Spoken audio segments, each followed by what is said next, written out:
Hey everybody, it's your old pal Larry back from Monster Movie App with a little con review for you. Today we're going to take a look at Phantasm Orlando. First year con that I went to a few weeks ago.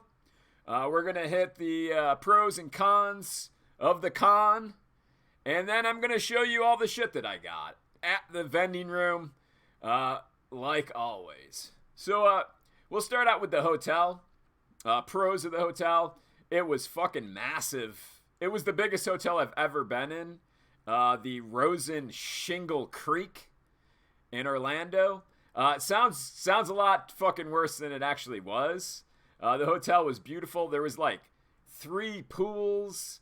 Like it reminded me of a fucking airport terminal. It was fucking that big. There was like a food court area. Just crazy food. A lot, like there was a Mexican restaurant, like a fucking burger place, like right across from each other, fucking bars everywhere. There was like a market that you could go to where they would make like, and that was where like the cheaper food was, but like they would just like make sandwiches for you. They were open for breakfast sandwiches, bagels, ice cream 24/7. This place was open 24/7. I would go back there just for this little marketplace. It was like a store inside a hotel that made like fresh food and stuff. It was glorious. I loved that part of it. It was better than the con. So the hotel was just outstanding. As far as the layout goes, we'll get back to it. Cons of the hotel, it was like too fucking big. We literally got like, I think we were in the furthest room away from the convention area. It was like a fucking mile. And like just walking through the convention area was another fucking mile. And then walking from parking to your hotel room, another fucking mile. Like literally, it was fucking really far. The furthest I've ever walked in a hotel. It was massive. So, like, too big for that fucking, like, unless you have, like, rooms, like, right next to the convention area. It was just too fucking spread out. A lot of walking. I'm lazy. So, our hotel room, it was nice, but we had, like, shitty AC. We had brought a fan with us, and we were using that to help circulate the AC, just because we didn't want to fucking change rooms, because then you got to pay a fucking bellhop to come and fucking get your shit, and like it wasn't that bad, but for a fucking hotel that nice, there's no excuse. I should have been able to store fucking raw meat in there if I wanted to, and it was just shit. It was like the sun was hitting that part of the building at like a certain part of the day, and it fucking got hot in there. Kind of hot, it wasn't fucking really bad. That discounted parking, it was like normally $18 to park yourself, like 2 miles away from your fucking room. Convenient and ridiculous. So it was $9 for the convention. The hotel overcharged us. I called a few weeks ago, and complained. They said they took my number, they were gonna contact their manager, call me back, and that was 2 weeks ago. I literally just got off the phone. I just called them before I started this video, and finally, I was like, can I talk to a fucking manager? Somebody was supposed to call me back. This is a really nice hotel. No excuse there. Bad customer service. I would say all around. Our fucking bellhop guy seemed like he just got out of prison or something. He's had a fucking attitude. I had an attitude, which leads me to my next con. What's with fancy hotels and their fucking luggage carts? You can't take your own shit. If you need a luggage cart, you gotta have a fucking bellhop. Not only that, but like, they take your fucking cart full of all your stuff and take it away and put it in a room somewhere where like you can't see it. I don't like people touching my stuff. Like none of it's super valuable. I just don't like people touching my stuff. It's a thing. I want to load and unload all my stuff I just don't want people putting their fucking hands all over it, especially fucking, ex fucking con that just fresh out of the fucking joint. So, like, I was bitching, like, the whole time. My mom was trying to stay with the cart. They were like, no, we got to take it in this room. Like, you can't even fucking keep an eye on your shit. And they're like, it'll be okay. It'll be okay. And I'm like, I'm thinking to myself, what if I was like Bill Gates and I rolled into this hotel and I was like, I don't like people touching my stuff. Just get me a luggage cart and I'll unload and wheel all that stuff in myself. Would they fucking treat you the same? I doubt it. I'm sure. Oh, it's hotel policy. But, like, bullshit. Like, it depends on, they take a look at you and go like, oh, this guy's a fucking dirtbag. He's not gonna fucking complain. If I rolled up in a fucking Ferrari and I was Bill Gates, I'd probably be able to fucking haul my own shit, no problem. So, it's the cons. That's all for the cons for the hotel. Now, the convention itself, pros, they had a really great lineup. This is a first-year convention. Out of the blue, fucking, I'm fucking finger on the pulse of fucking all the horror community bullshit, and didn't know till fucking, like, a couple of weeks. Really bad marketing for this convention. It should have been all over my sponsored fucking ads on Facebook and shit, but I found out by accident. I was like, hey, let's fucking go for a day. It's a first-year con. We'll check it out. Ended up getting weekend passes because the tickets were so expensive. We'll get back to it. Nice guest lineup. Did a Return of the Living Dead reunion. Linnea Quigley. What's her name? Beverly Randolph. Clu Gulager was there. A fucking pretty big reunion. For a first-year con, the guest list was phenomenal. They had fucking a little bit for everybody, really. Carolyn Williams was there. We'll get back to it. Don Coscarelli was there. So, fucking outstanding guest list. Blown away for a first-year con. Kind of the only reason we went, because it was like, damn, these guys got their shit together. 1 year, and fucking they're in this massive hotel with, like, this guest list. Crazy. Let's go check it out. Cool screenings. That's a pro of the convention. They had a screening of Return of the Living Dead with, like, live commentary with the whole fucking reunion cast talking about the scenes and stuff, which was really fucking cool. Clu Gulager fell asleep. He came in late. He's really old now. He came in late and fucking promptly fell back asleep. He clearly just woke up. They woke him up for the panel, and he fucking they brought him in, and he fucking went right back to sleep. And he was like snoring. It was funny. You know, he's an old guy. It's sad, but really cool that way. And also Don Coscarelli, they did a screening of Phantasm, also very cool. Another pro is a low turnout. There was nobody there. Like, fucking 0 people. First year convention in this massive fucking place. Like, way too big for a fucking first year convention. So, like, it even seemed sadder. There was, like, nobody there. But that's cool. Because, like, once again, you get to hang out with the celebrities and bullshit because they're bored and there's nothing going on. So, like, that's a pro and a con. We'll get back to it. So, cons, mostly really bad events. Like, I don't know who, like, I don't want to say either a chick or a gay guy programmed this fucking, the events of the show, but, like, there was 3 musical events. There was, like, a fucking, like, Edgar Allan Poe musical. They did, like, Rocky Horror and some other fucking bullshit that I can't remember. And then also 3 burlesque shows were there. And it's just like, I'm not interested in any of that shit. Like, that's all super fucking lame for people like me. Like, give us a fucking, like, let the fucking, like, women and the homosexuals go to the fucking musicals and then have, like, a fucking metal band or something for dudes like me. I don't know. Like, I'm not going to see Rocky Horror Picture Show for fuck's sake. So, like, really, there was not a lot to do those were like kind of evening events or late afternoon.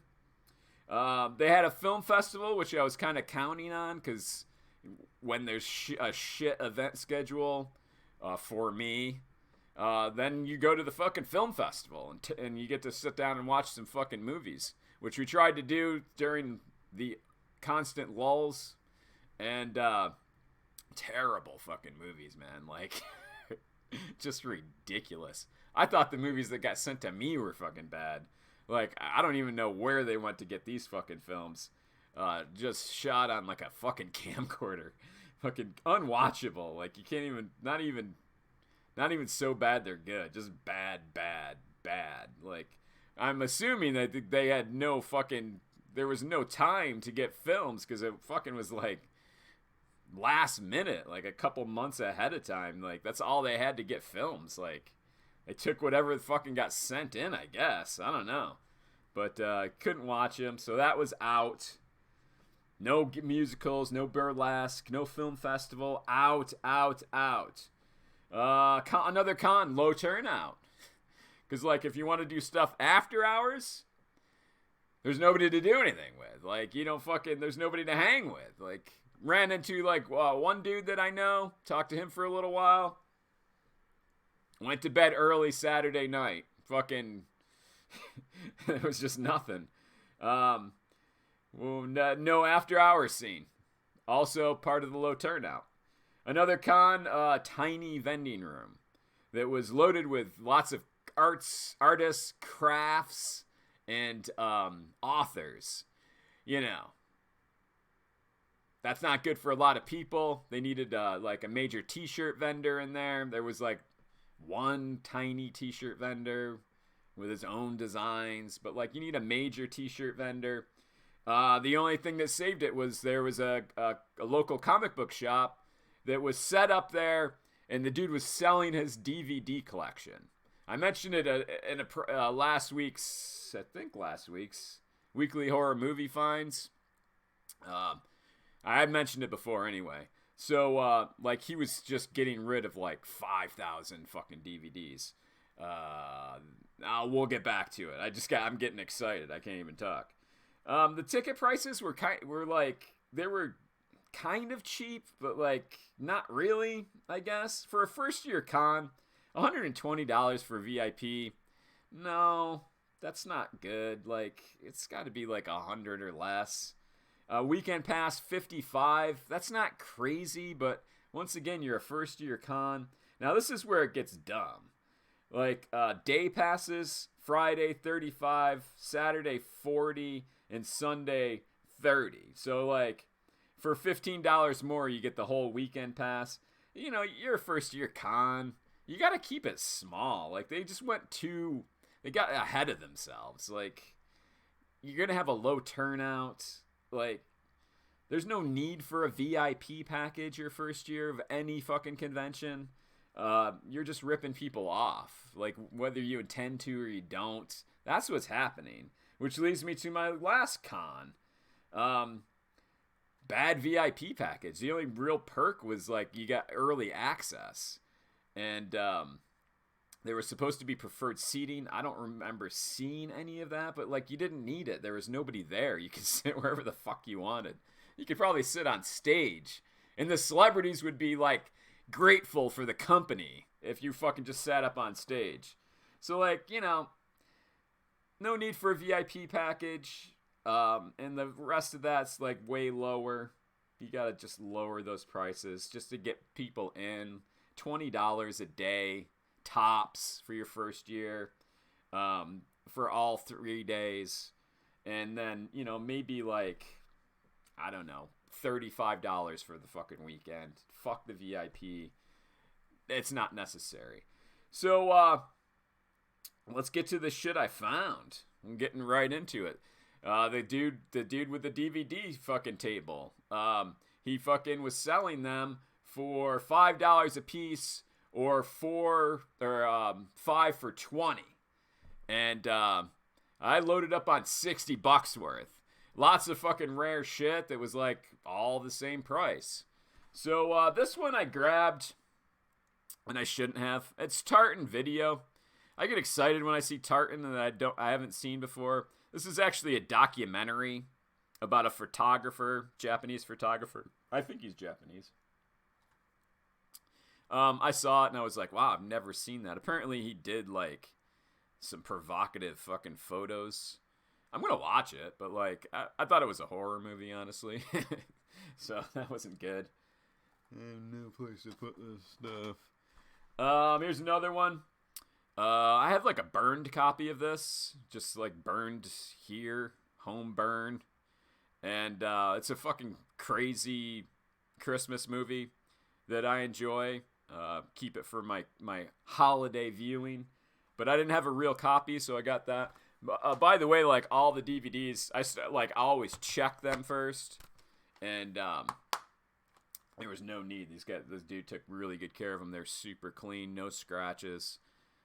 So like Blackula, classic. I love Scream, Blackula, Scream. I have them all on VHS and stuff, but no digital. It's a fucking 2-disc set, which is fucking cool. Nice. Scream, Blackula, Scream is a fucking good movie. Whatever. Keep it to yourself. This is Anchor Bay. I've seen it before around. It's not an old movie. I thought it was an older movie, but it's not. I think it's like early 2000s, mid 2000, 2000 something. But I grabbed it. Fucking first time watch. This one I haven't seen either. The great part is everything's got like, it's got everything in it. Like he clearly bought all this stuff, so it's got like all the cards and little flyers inside. Let's get to the movie though. The Thrill Killers. I've heard about this movie, never seen it. Black and white, old school. Shriek Show release, which I collect, so that's cool. Don't have it. This movie I don't know. It's a Jess Franco movie, Nightmares. This is also Shriek Show. Wow, I got a lot of fucking Shriek Show, huh? That's cool. I didn't realize this was Shriek Show. Haven't seen this movie. Looking forward to that one. Fucking shit's gonna start. I'm gonna have a fucking disco-lanch here soon for sure. I believe this is a made-for-TV movie starring a young Tom Hanks. If you can fucking dig it. I love fucking old made-for-TV fucking horror movies. I gotta get every made-for-TV horror movie from the 70s. That's one of my next goals. After I start paring down my collection of VHS, I'm gonna take that money and buy every single. There are a lot of them aren't available. John Carpenter's Someone's Watching Me. I haven't seen this either. I was aware of its existence. This one is not in great shape. It's a fucking promo. Probably some dirtbag fucking movie reviewer sold him that. This movie I watched recently. I have it on a multi-disc set, and somebody suggested that I watch it, and it's pretty cool. Really low budget, some questionable acting, but overall, like, kind of a creepy thing. You could tell, like, lots of potential in the filmmakers there. So, Nightmare City. I don't have this version of it. I think I have it on VHS, maybe. But there's that. Then we got Devil's Reign. I have on VHS, but not digital. That'd be great if I could get like a proper focus on this. Can't do autofocus. It won't autofocus. Dark Sky Films. See, like everything's always in there, ready to go. This is a cool movie with the fucking William Shatner. This movie I got for my buddy Aunt Dimitri. I introduced him to this movie on VHS. Then I found him a VHS copy of it and gave it to him. And now I'm going to give him a fucking digital copy. Anchor Bay, because I already have the DVD and the VHS, and it was only fucking $4. So I'm gonna give that to Aunt Dimitri, because he's the only person I know that fucking that loves the movie as much as I do. Great movie, by the way. If you haven't seen it, Enigma. I've never seen this movie. Fulci. I actually had a copy of it downloaded on my computer for fucking ever. Like, in my list, ready to fucking watch. And, I just fucking... I low-listed it, I guess, and just never got around to it. But, didn't have a real copy. Now I fucking do. This is a good one. Code Red release of Dead Pit on DVD. Unrated director's cut. It's got fucking 2 discs in there for $4. You know. Also, never seen this movie. I've heard a lot about it. Never fucking saw it. I don't think it's not that easy to fucking get. I know the VHS. Doesn't the VHS have like a raised cover? Goes for a small fucking fortune. Oh, I think the eyes light up too. Yeah. I think it's got like 2 like little red fucking little lights in his eyes that light up when you press something. Could be wrong. This movie I've been trying to get on VHS forever. And never seen it. But Antonio Margheriti. I like his work. So I've been trying to get a copy to watch.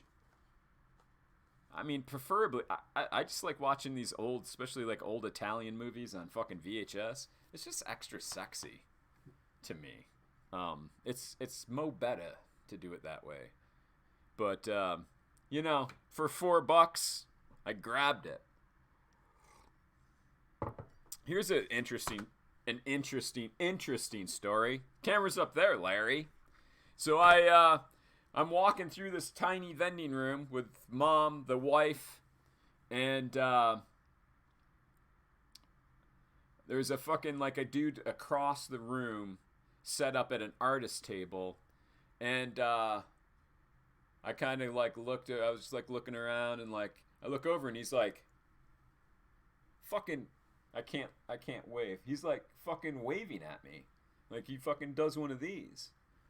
And I'm like, "Oh, hey man." Like, yeah, I don't know who the fuck he is. So I was like, "Oh, hey man." Like I walked over there, like I figured like maybe he watches my videos, which has happened in the past, you know, like it's just some random dude. Or you know, I met him at a different convention, you know, like a lot of different things. I thought I knew him. So I walked up and I was like, "Hey man, how you been?" No fucking clue who he was. And he's like, good, like fucking small talk. He's like, "Hey man, I just put out a graphic novel. Just got them in today. So like, and he hands me one. He hands me fucking this. And, man, let's fucking focus. So I'm like, wow, that's fucking cool, you know? And I pick it up and, you know, I'm like fucking like just gently leafing through it. And he's telling me about it. And I was like, man, good for you. Like, that's great. Since the last time I saw you, you put out a fucking graphic novel. Like, and like the whole time I'm thinking that like he might be this dude from Facebook. That I you know have had like Facebook communication with, and so like in my head I'm just assuming that's it, and I'm like, okay, so this is that guy, and he's got a graphic novel, you know, like fuck, I'll support him. How much are they? $20? Sweet, man. Signed it. I was the first one to buy one. He's a fucking local artist. Fucking walked away, like, told my wife, like, I'm not sure who the fuck that was. I just bought a graphic novel, but like, I don't know who that. I might know him. I think it's this one dude. I immediately got on my fucking phone and looked up on Facebook. It wasn't the guy. I don't know, like, I don't know what fucking happened. He might be like the most genius salesman ever. I think he was. He's like a fucking diabolical fucking sales genius. And like just fucking, hey buddy, what's going on? And like just fucking like flagging everybody down. I wonder if he sold like, 100 of these fucking books just doing that all weekend. Maybe he thought, I don't know, like I didn't want to say like, who the fuck are you? So I was just like, I bought it, and I'm like, I'm gonna read it. He's a local artist in Florida, and fuck, I mean, you can do worse than support that. The graphic novel looks fucking nice, but I don't know what the fuck happened, man. I really don't. It's a mystery to this day. I looked him up, and fucking now we're friends on Facebook, but like, I don't think we were before. I don't think we ever met. So this is super sweet. Like I said, Carolyn Williams was there, and she's a fucking trip, man. If you ever fucking Texas Chainsaw Massacre 2, if you don't know, Carolyn Williams. So like she's a fucking trip, and like I haven't been getting a lot of autographs lately. I don't think I've ever gotten one from her. I like part 2 okay. I'm definitely more of a part 1 guy. But like, yeah, I probably wouldn't ever get anything signed from part 2, to be honest with you. But there's one thing I do love about that fucking sequel, and that's the fucking soundtrack. She had these soundtracks, like you can't fucking get, I think it's only available on cassette. It's an eBay search that I have saved. I think you can only get it on cassette, maybe vinyl. But I don't do vinyl or cassettes. But, so, like, I've been looking for a fucking digital, like, CD copy of it. I don't think it exists.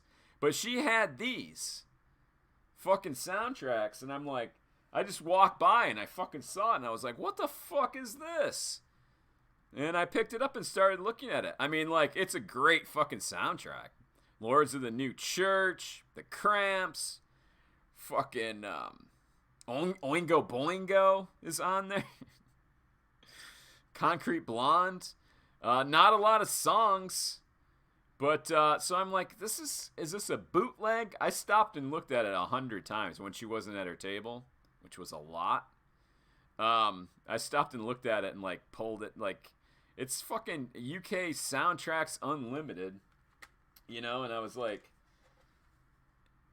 looking at it, I'm like, it's a fucking bootleg? Like, what is the deal here? It's got the fucking matte, like home print inkjet fucking sticker that you would put on a blank CD. And like,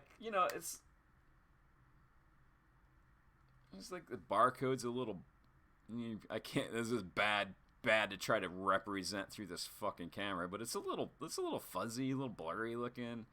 So I'm like, is this a fucking official release from the UK? It's $30. $30 autographed. So I was like, fuck it. I was like, I gotta get that fucking, I gotta get the CD. She'll sign it. I mean, her autograph's probably worth fucking $20, $30 anyway. And then I'll have the fucking soundtrack. These fucking awesome songs. I mean, it's just fucking badass. So there you go, everybody. Those are my vending room hookups. Let's get to my final con review. If this wasn't fucking long enough for you, it's about to get fucking longer, so fucking strap on. The burning question, as always, would I go back? Now, I'm going to give that a yes, because it's a first-year con. I hear they're doing another one.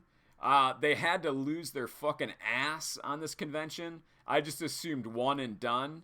But I was talking to a dude who knows a dude, and he said that, the promoters have an investor with, like, deep pockets and some fucking cash to burn, and he wants to fucking start, like, a horror convention and do something fun with his fucking vast wealth.